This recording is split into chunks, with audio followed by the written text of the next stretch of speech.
ready for takeoff. We're cleared for takeoff. 5, 4, 3, 2, 1. Time to take flight in your community and in your life. This is Audio Airstrike. Hey, what's up, everybody? I'm Everett Hall-McNeill. This is Audio Airstrike, episode 178. Thank you for joining us. With me at this time, I have a guest at this time who is a music industry coach and also a musician in his own right. Ladies and gentlemen, we have back with us Kwame McCove. Hey, man, thank you for coming on, man. I appreciate you. Yo, thank you for having me, bro. It's good to hear from you. Yeah, absolutely, man. We definitely got to catch up. But before we do all that, because I'm gonna catch up with you about life later, I want to get into this interesting topic, and that's about Kwame Brown and him responding to certain critics.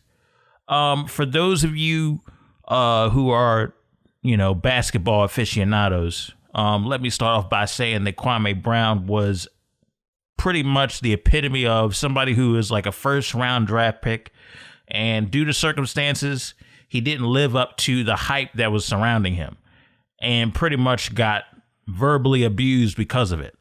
So he's been quiet for 20 some years almost, it feels like. And now recently with, people, recently, talking about him. And I know that, on the All the Smoke podcast, Gilbert Arenas had some stuff to say about him. Steven Jackson had some comments. I think it was strictly about basketball. And Kwame Brown just went on a rampage. And, he went on a rampage basically putting them in their place after years of just dealing with verbal abuse. So I want to get your opinion on this, Kevin. And this first question that I have is, after being silent for years, is he justified for kind of retaliating verbally? Does it solve something? I don't know if it solves anything, but I think that you don't need justification to defend yourself. I think that it's bold to make so many statements, and it's so common in our culture now to speak about people or speak on things like we're doing right now. It's so common in our culture to speak about different things, but the other person not being present to defend themselves in the moment. So you can just go on and say whatever you want to say and not get verification on if it's okay, or if it's correct, not hear the input of the other person, not have to face the retaliation that you might physically, have to face in front of somebody else. I think that, you don't ever need, you don't need it to be justified to defend yourself. It's you. You know what I mean? So I'm like, nah, he's cool. It's cool. And it's the same means that everybody else was using, because I feel like he was talking kind of heavy, but it's the same. It's through the same medium. They should all speak in person, for real. That's going to be the best way to squash it. Yeah, and I think that's the only way to go. I look at it like this, right? I've been in situations where my reputation or when people speak on my name, it's like there's basically smut thrown on my name. And I've been in situations where it's like, all right, you keep on doing this, I'm going at your neck. I don't have to cuss you out, but I am going at your neck because you're the last person to talk about me. Right. What I know about you. The thing that I don't understand is this, right? We sit over here and critique and ridicule and knock people down, and and it's become so the norm that we don't even realize we're doing it. And it's become so normalized that when somebody turns around, you got to keep in mind, this man has not said a word for 20 some years. Right. And every time his name comes up, you got sports analysts calling him a scrub. You got people that have played with him calling him a scrub. Here's a couple tidbits about that. The guy got to the league. There ain't too many. If you look at statistics, what he was able to accomplish despite not having a stellar NBA career, he did what very few people can do. He made it to the NBA. Nobody can take that away from him. However, if he was to turn around at 17 years old when he was playing with Jordan, when the Wizards signed him, and he said, yo, Jordan is talking abusive, back at that time in 2003, they would have been like, brother, you playing with Michael Jordan. What the hell are you complaining about? Like, what are you talking about? So he was going to not be heard altogether anyway. And let's keep it. And this is another thing that people don't understand, right? Sometimes stuff in sports doesn't play out, not because sometimes it's not the players. Sometimes it's the front office. Sometimes it's the coaching that you surround these players with, that somewhere between that, it just doesn't connect and you don't have as much success. He might have been in those situations. So for 20 years, while that could have been the situation, you got everybody else calling him a scrub. So people are sitting over around here now twisting their whole neck around, be like, yo, why is he so pissed off? Why is he going at everybody? Because you done dogged this man out about his career for 20 years. Yeah. That's going to build up after a while. Right. And I mean, it's somebody's life. Like, you say it like it's, like, oh, about his career. But I mean, for most people, especially you get to like a professional level like that, it's because it has become your life. There's not much else outside of it. And to play at an elite level, even if you're, 14, 15, 16, 17, that's what you do all day, every day. You hoop, you ball. It becomes an extension of like who you are. So by someone kind of insulting your game, they insult you, literally you, because everything that you do is for that. And to come from humble beginnings and to make it into the NBA, which is like, look, drive down any place, right? Like people just go to any high school, any middle school, whatever. A lot of kids are in their minds, they have dreams of playing professional basketball and at the highest level. So that's the NBA.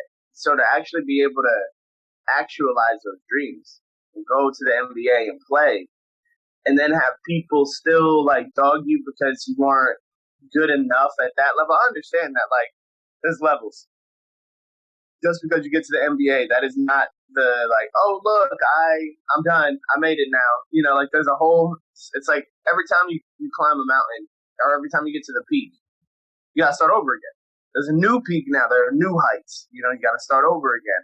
And I think at that level or whatever, there were hurdles, just like anybody would face in any particular career, that doesn't allow them to ascend to the next peak in that particular place.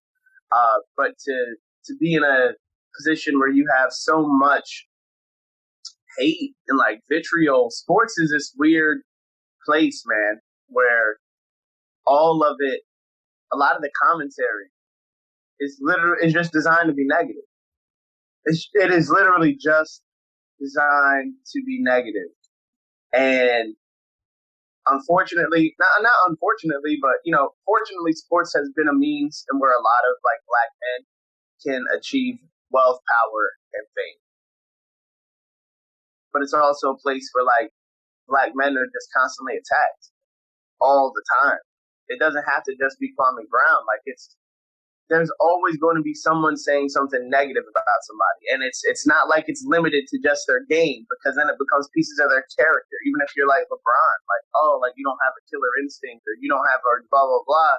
And it's like at some point that is the game. How you play the game reflects a bit of who your character is. So by someone insulting what you're doing, they are to some degree insulting your character. Your decision-making capabilities, the person that you are, like, and it's always black people because we dominate those sports. I don't know if the other sports make enough money. Like, if I sit down and watch it, like First Take or Undisputed or whatever, it happens. I'm not saying it doesn't happen. I guess what I should say is that I wish that sports in general, no matter, like, take race out of it. It's not even a race thing. What it is like we have to stop taking these people, these human beings, and tearing them apart. Like there are constructive ways to say something about someone without like instilling a degree of hate. I think that the players themselves, this is an instance where, like, this is retaliatory to some degree. It's built up for a long time from a different era even. But the current era in basketball especially, it's a really cooperative and seemingly friendly environment where the players have started to realize, like, hey, like, we run this league. We don't have to be, it doesn't have to be like we're yelling at each other, we're screaming at each other, we're talking down on each other. They're really supporting each other, helping each other get great contracts, like setting each other up with different agents, trying to be on the same team so that they can win championships. Like, I think that it's a much more collaborative effort now. And the beef that's happening, I'm sort of glad that at least in the language that's being used, it's being exposed on just how it's time for this to be over. Like that era of speaking down on people, people that are somebody's son, somebody's husband, somebody's father, and their kids have to turn on TV or whatever, and it's this, or they got to go to school, and somebody's like, oh, this commentator said XYZ about, like, your dad, he sucks, and like, to not put people in those situations. I think that I'm glad that this conversation is hitting the forefront because it needs to be said. Yeah, it definitely needs to be said. And I think that when we sit over here and we look at this situation, it is similar to other situations when it comes to bullying and when it comes down to verbal abuse. Because we look at the Kwame Brown situation, to me, it's just as important of a similar story as the kid that gets made fun of throughout the whole semester, like 4 semesters deep. And then on the last day of school, he just lashes out at everybody. That's from a buildup of, it ain't just happened overnight. That's from a buildup of all those times that he was made fun of and did not say nothing. And the last thing you want to do is tick off somebody that has let it slide. All right, I'm just going to ignore it to the point where that person can't ignore it anymore. Now you got a whole firestorm on your hands. Right. And people get scared when a building is burning, but they don't take into account how the building got on fire, if that makes sense. Right. They get scared of the catastrophe and what that potentially could do to the surrounding area, but they didn't take care of the precautionary small things that could have prevented that fire in the first place. Right.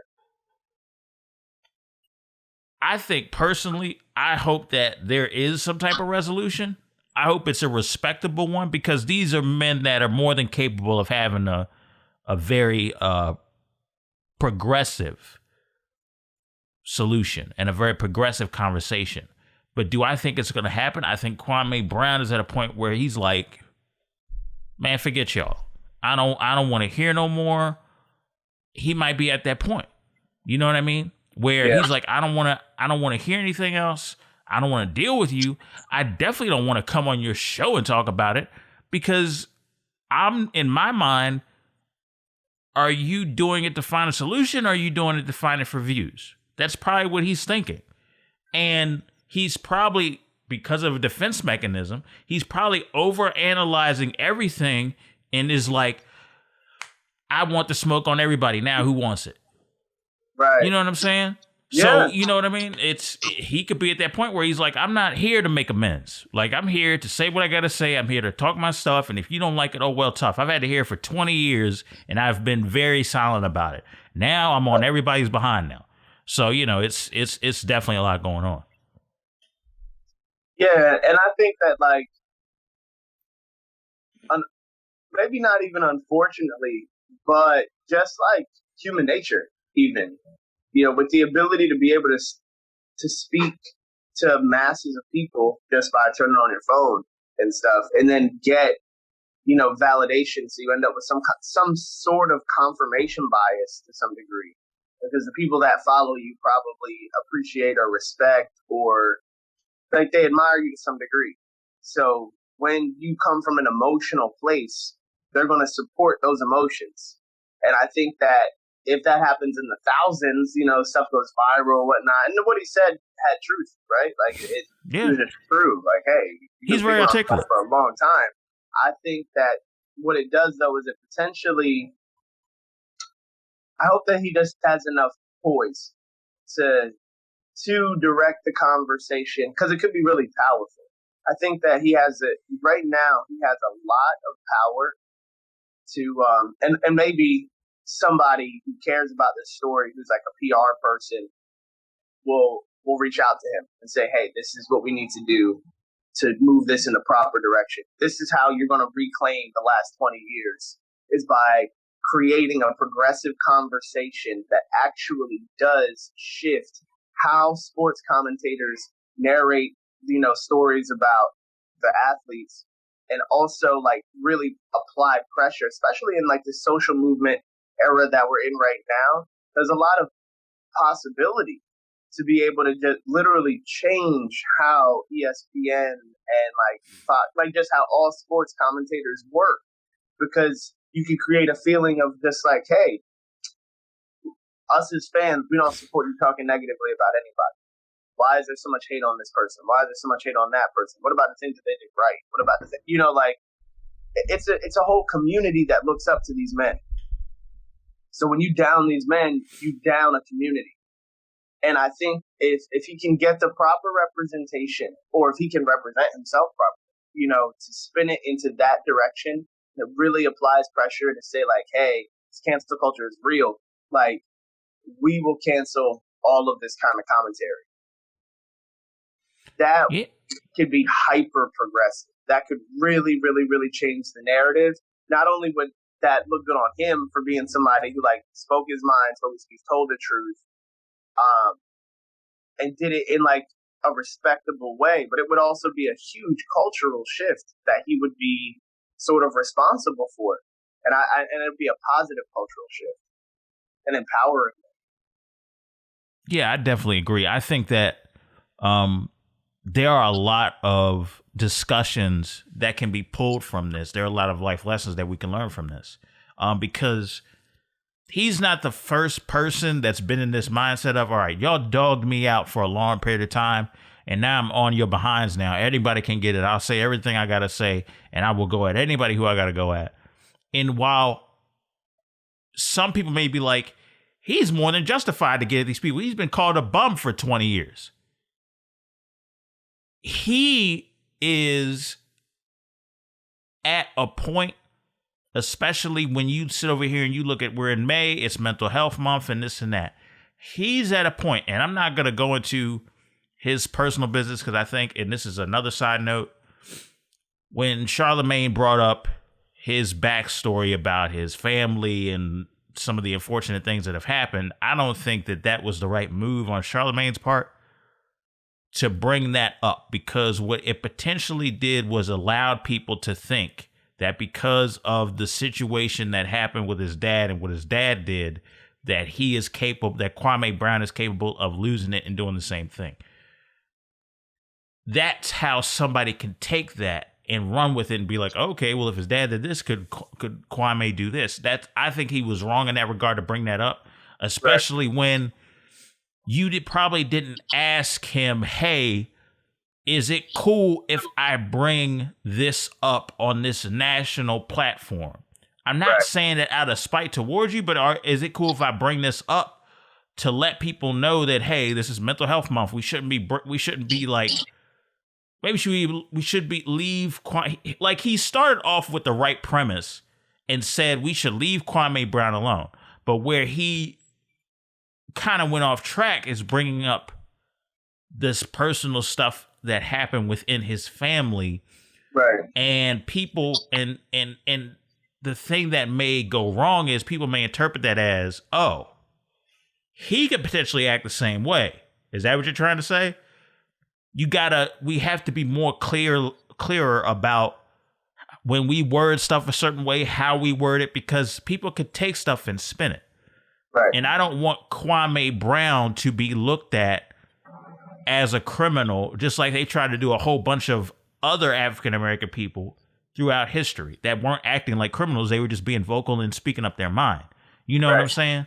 So I think he was wrong in that regard. I think there just needs to be a re-education on respect, etiquette, media training. I think there needs to be a whole re-education on media training, especially because people have been going by the same book for the past 40-some years, 50-some years when it comes to media training.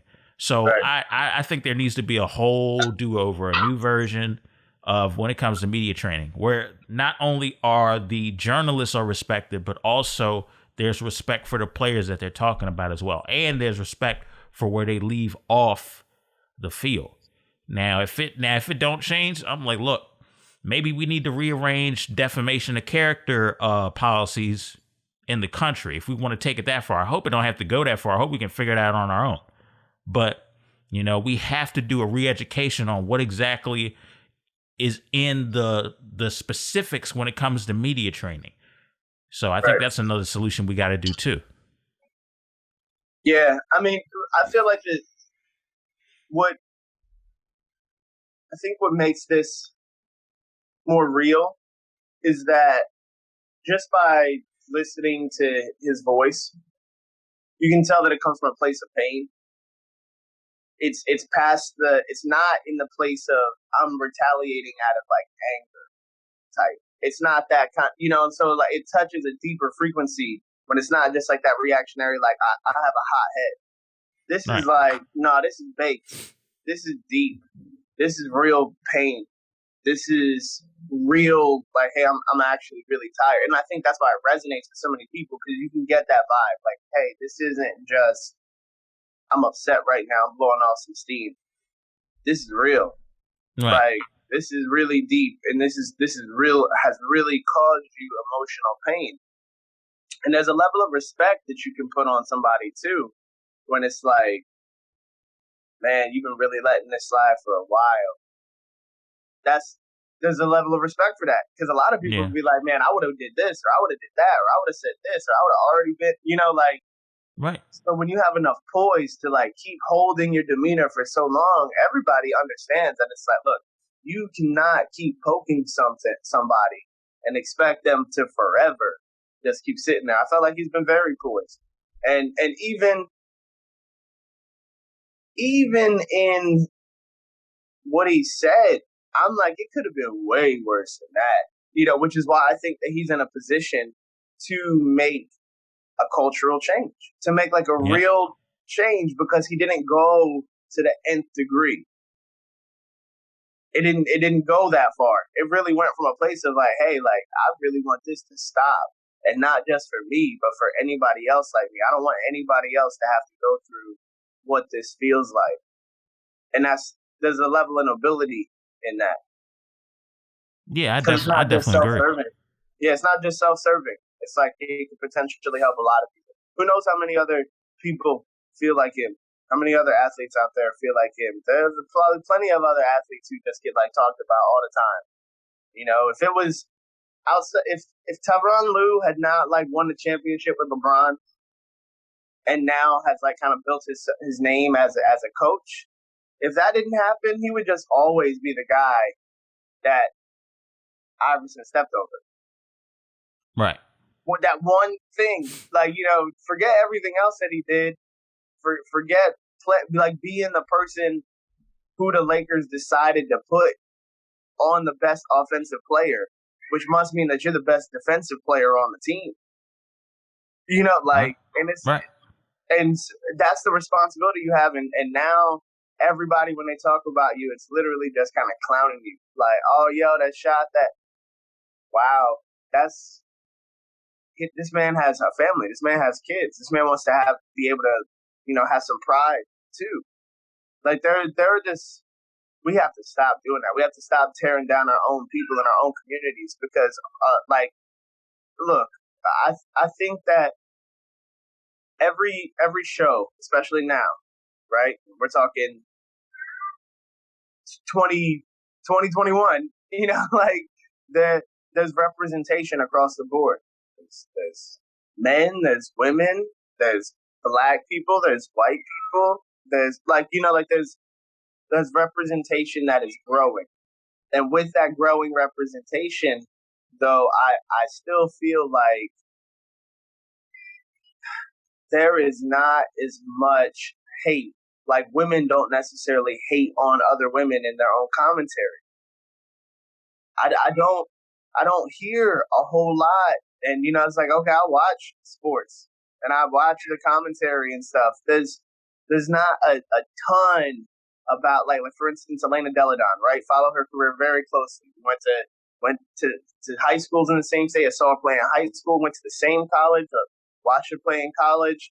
I sang the national anthem for her first game where she brought the Chicago Sky back to Delaware. Blah, blah, like, this is someone's career who I'm like interested in, come from the same place. And I've not heard commentators say negative things about this person at all. It's a woman. Other women don't talk crap on her. Right. So why is it that, if when it's like our men, our black men that I'm looking at, right? I see black commentators speaking bad about them. When it's, even if it's certain white athletes, right? Like, do you have white commentators speaking like what? It feels like there's a real attack on the character of these young men. And that is something that is like, yo, we have to stop doing that, pitting men against men. Men go to wars, right? Men go fight battles. Men, like, we have to stop pitting men against each other, or that's going to continue. You can't be mad about like men retaliating against each other and stuff like that when it's like you're perpetuating it. Mm-hmm. You're perpetuating it. There are emotions tied up into that too. Like, oh, are you not attacking women because this is just like speculatory, right? Like, I'm just speaking off the top of my head. But it's just like, are you not? Because there's a conception that they could be more emotional. Excuse me. Bless you. And that there may be more public backlash if you're saying all these negative things about a woman and blah, blah, blah. Like, it seems like there's no rules when it comes to trash talking men. Yeah, and I think there's got to be a point where there's mutual respect on both sides. And I'm going to switch gears and I'm going to talk about this. And speaking of mutual respect on both sides, Olivia Dope, who used to be a co-host on See the Thing Is, recently came out and basically said the reason why she left the Joe Budden Network was because of sexual harassment. We have been talking about on this show for the past 30 minutes or so about respecting one another, respecting words, respecting action, respecting boundaries. And Kevin, I want to swing this to you because based off the footage that I saw, I think that people weren't educated on even the subtle hints of this female is not comfortable with these comments being thrown at her. Everybody else does comedy a certain way. She doesn't. And they're not honing in on the fact that, oh, this particular situation makes her feel uncomfortable. Let's switch gears here. I don't think that was, I think the communication was lost. I've heard people on both sides, apologize, be apathetic about that situation. And in your opinion, where did Joe go wrong as a leader? And what were some things that we can learn better to pay attention to when it comes to sexual harassment, versus verbal, physical, anything like that? I think you go wrong anywhere in a professional environment, for one. Anywhere in a professional environment where there's like kind of that flirting or whatever you want to call it, that's not the place. And then even still, it can be hard to read, right? Like, it can be hard to read a signal. And I think that there has to be better communication on both sides. But like, guys have to just like take a chill pill. Like, just kind of sit in the back. Like, sit in the back. You'll know. You'll know. Like, if you are pursued, there you go.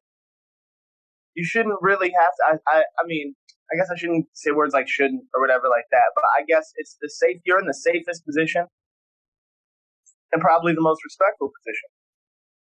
If because women decide when they have sex, right? Like, unless you're some weirdo and like you're raping people or something ridiculous, But for the most part, women decide when there's going to be sex, and so you can't. If you're flirting and stuff, all of that's in the pursuit of eventually having sex, right? Like it all kind of points in one direction. It's like all of this is being done ultimately to have sex with this other person. Even if you're going to be in a relationship or whatever, still you're going to copulate. So like,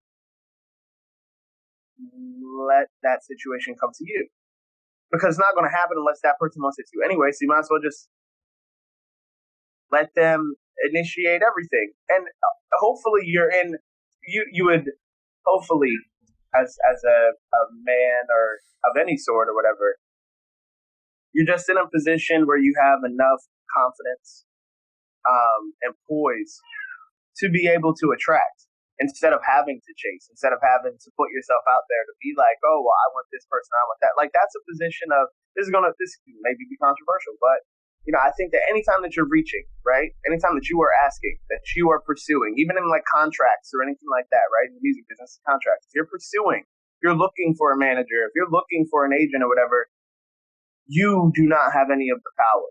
You are not in a position to negotiate. You don't have the leverage. But when they come to you, you do.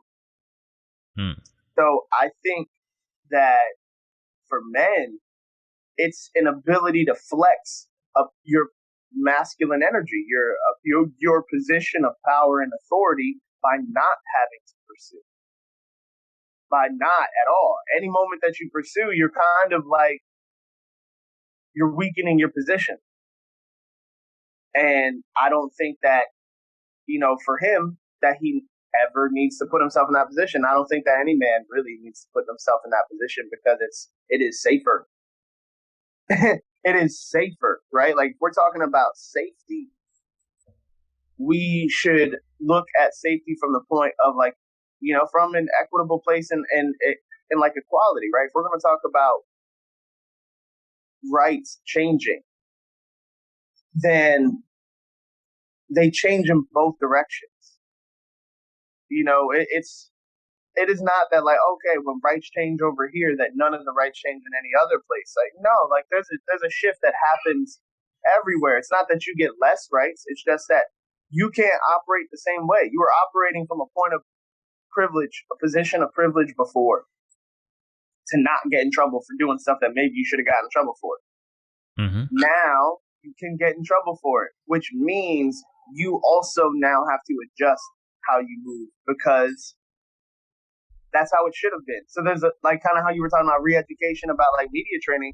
I think there's also a re-education that needs to be applied to like men, and like how you go about flirting, or how you go about pursuing someone, or how you go about, because I mean, whether you agree with it or not, or whether you like it or not, at some point in time, like 40 years ago, the social conditions of flirting were different.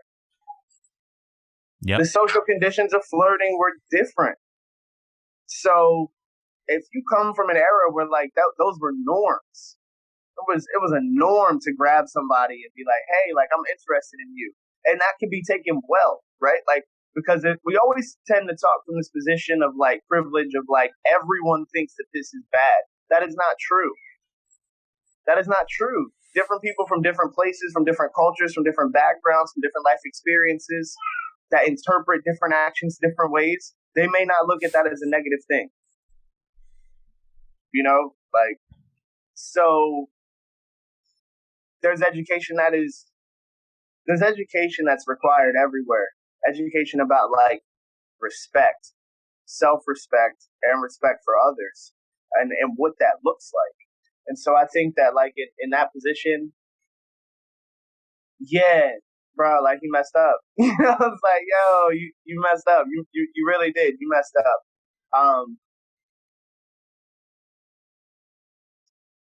And I don't know what. I think if I'm being very candid, I think that it's different in the Black community. Mm-hmm. And I say that, like, I don't want to say Black community and people think color. I want to say Black community and people think culture. And I think in our culture, we don't necessarily really have cancel culture in our culture. So, like, there's normally a fear. It's like, okay, like, don't do this stuff because, like, you know, if you're James Franco or whoever, you know, you get caught in some heat, like, okay, your career is going to be over. In our culture, it's not like that. Like, it's just not like that. It's just kind of like, oh, okay. I mean, let me give you some pushback on that. Even though it took 20 years, R. Kelly is not nobody. I mean, I ain't gonna say nobody. There are more people in the African American community that don't feel comfortable playing R. Kelly records now than ever before. Yes. So I think I disagree with that we just let somebody come to the cookout, stay there, be disrespectful, and walk out because we're super forgiving. I disagree with that quote. I know you didn't word it that way, but I think what you may be trying to say, I ain't trying to put words in your mouth, but I think what you're saying is we don't have like a protocol, an organized protocol that holds certain people accountable for these egregious things.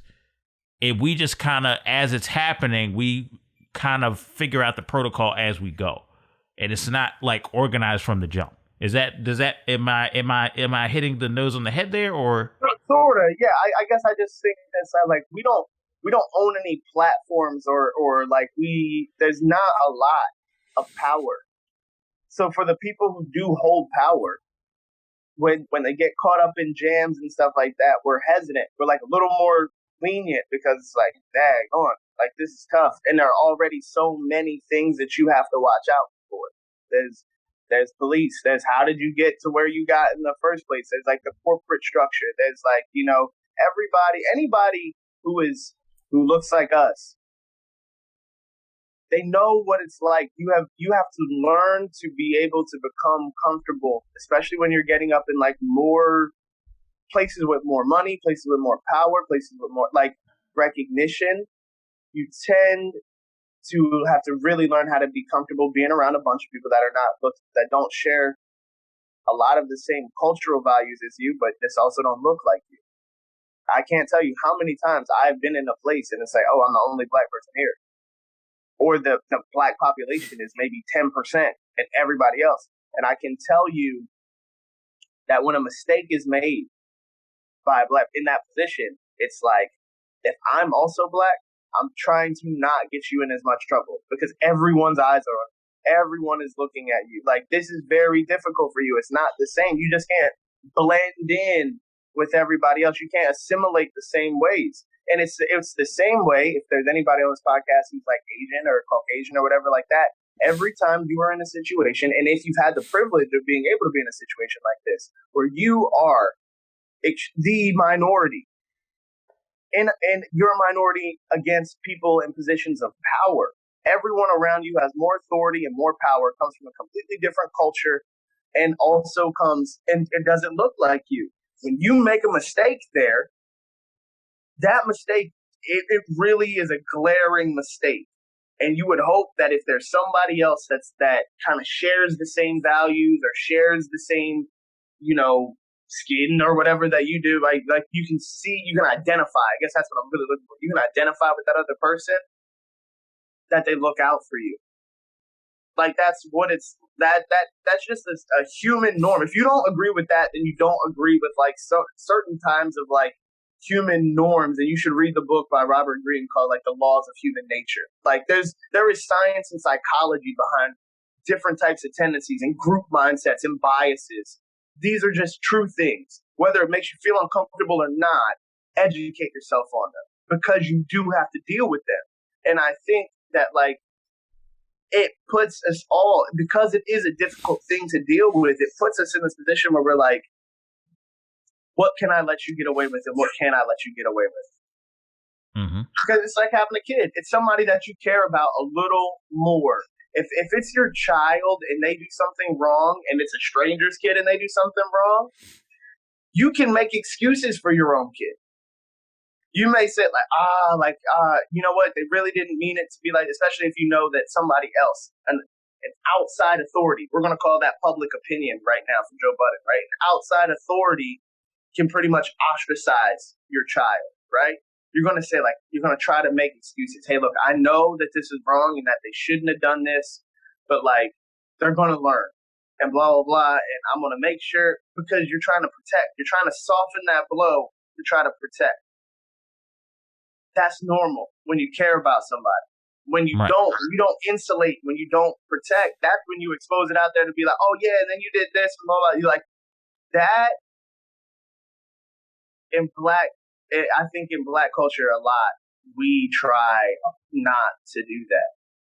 Which is why it took so long for R. Kelly to be, there's negatives to it as well, because it's permissive behavior is really what it is. But Michael Jackson, you still play Michael Jackson, still look up to watch that. Chris Brown, still look, and I'm naming things that's like, okay, there have been continual allegations or actual crimes that have been committed.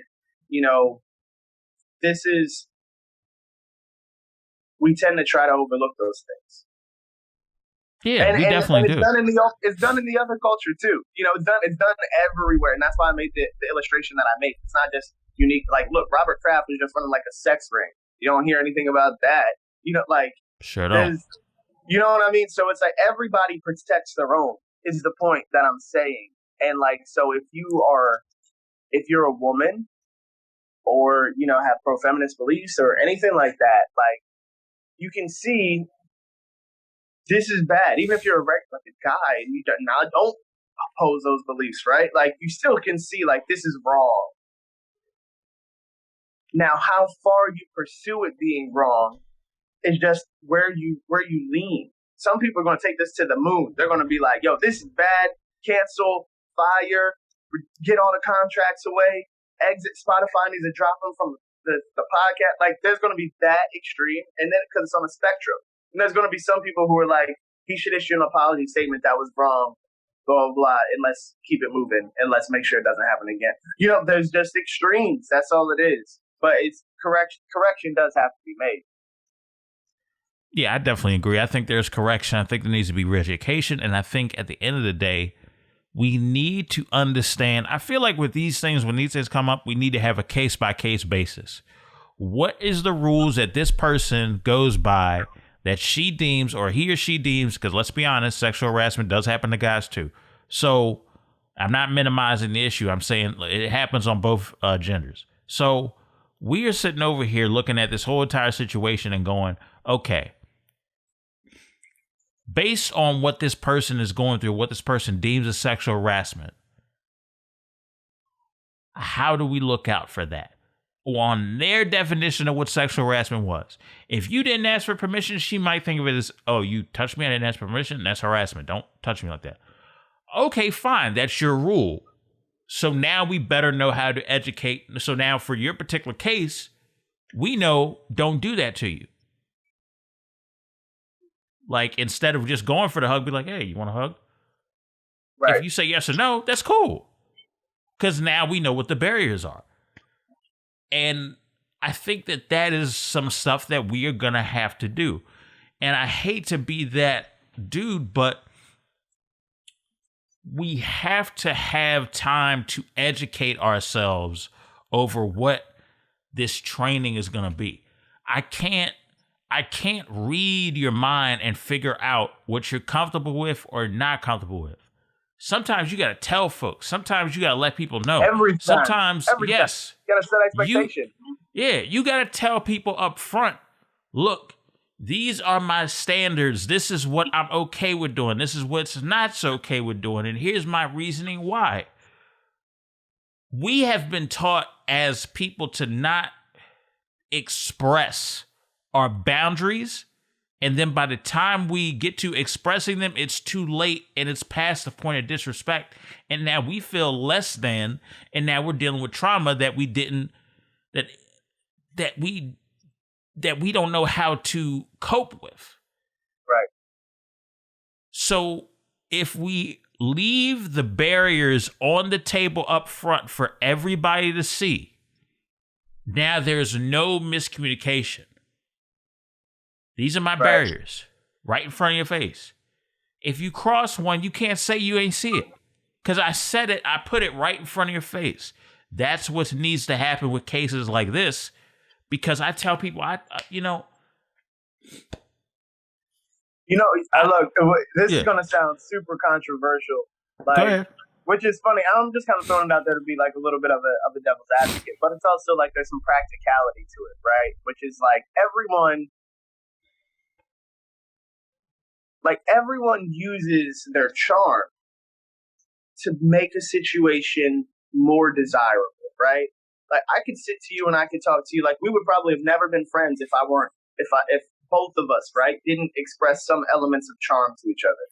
Right. Right?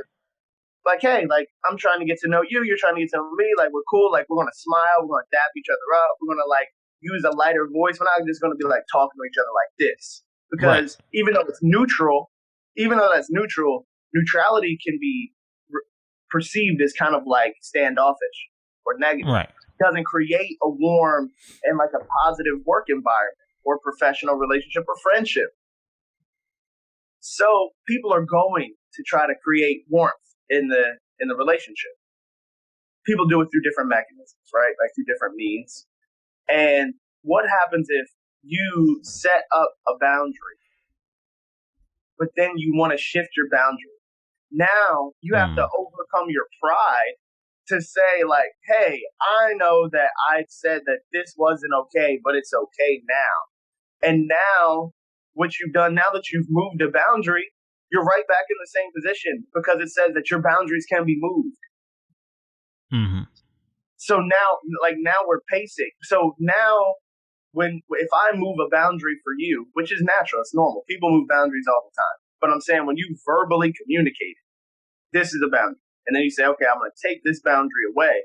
What other boundaries that are tied to that boundary also get taken away now too? Or is it just this one thing? Like that can be hyper confusing. Right. It's hyper I get what you're saying, confusing. yeah. And like I think a good example to draw a parallel with this is just like parenting. There comes a time where depending on your parenting style, it's different types of parenting styles, right? But let's say that you're an authoritative or authoritarian, two different styles, but similar type of parent. That's your parenting style, right? As soon as you begin to become permissive about one thing, as soon as you change the relationship and you say, okay, I'm going to kind of be your friend in this zone, you open up space for that to get tested now.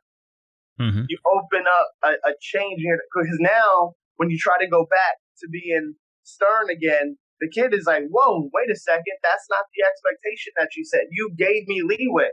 If anything, you needed to stay the way that you said that you stayed. So now I know what's going on. But as soon as you change something, it's like, now I'm confused again. I don't know.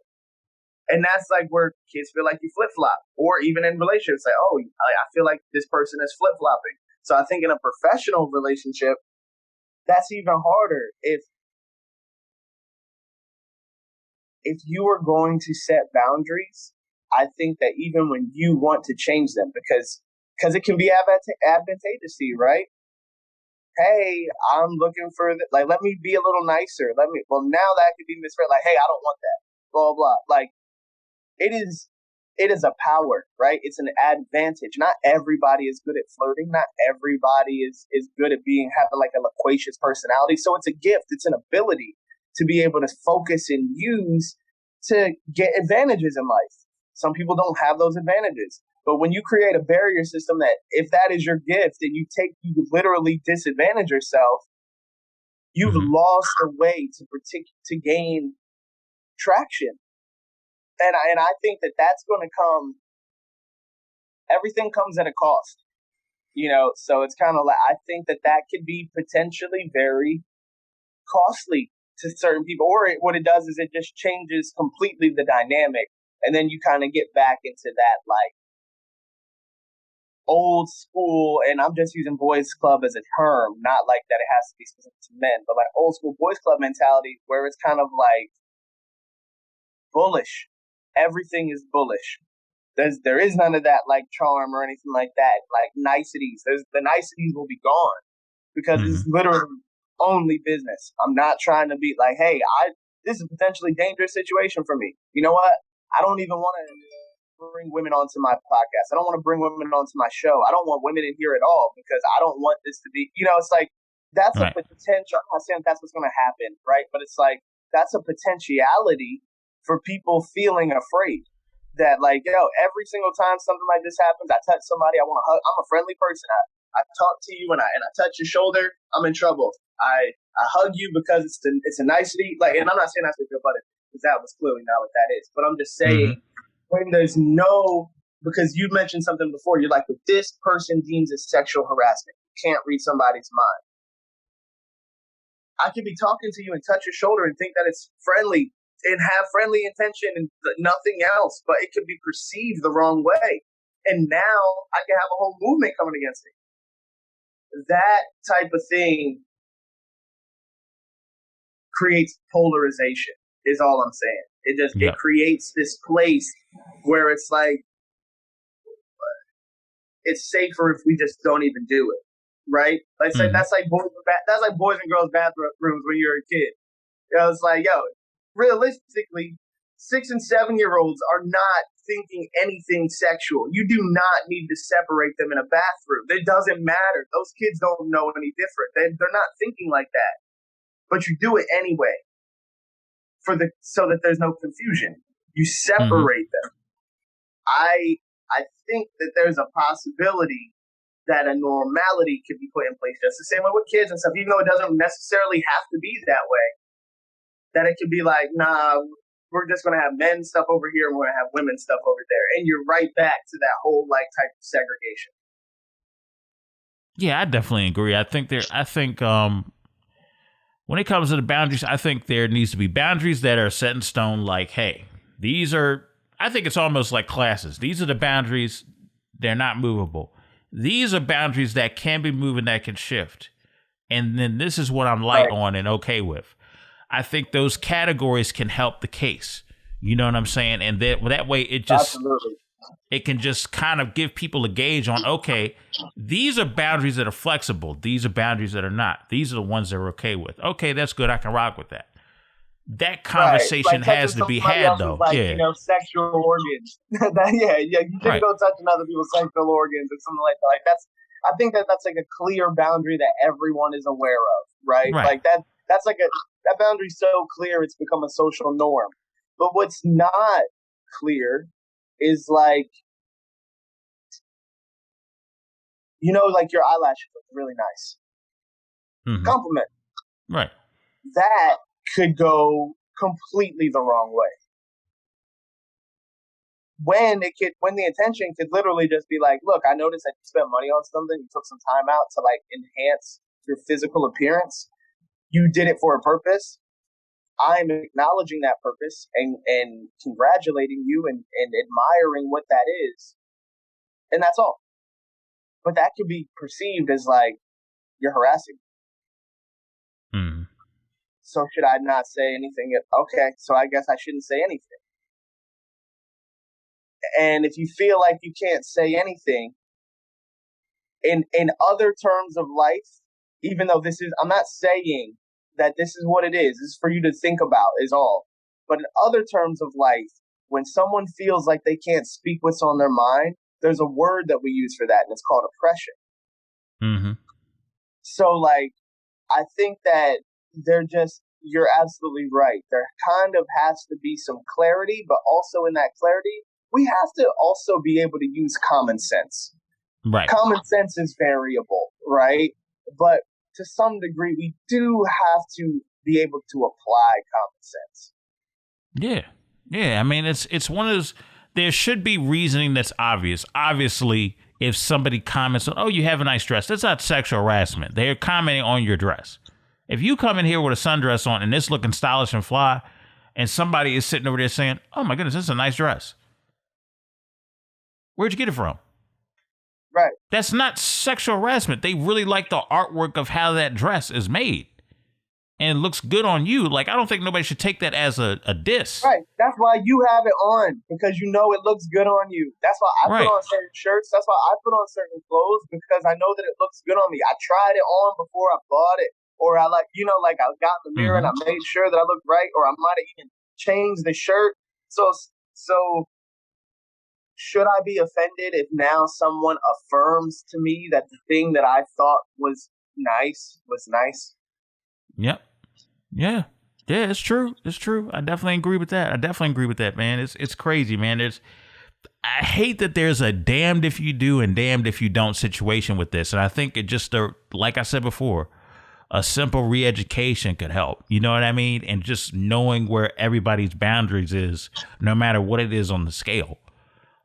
Speaking of boundaries and respecting everybody, I'm not as educated when it comes to situations in terms of problems within Israel.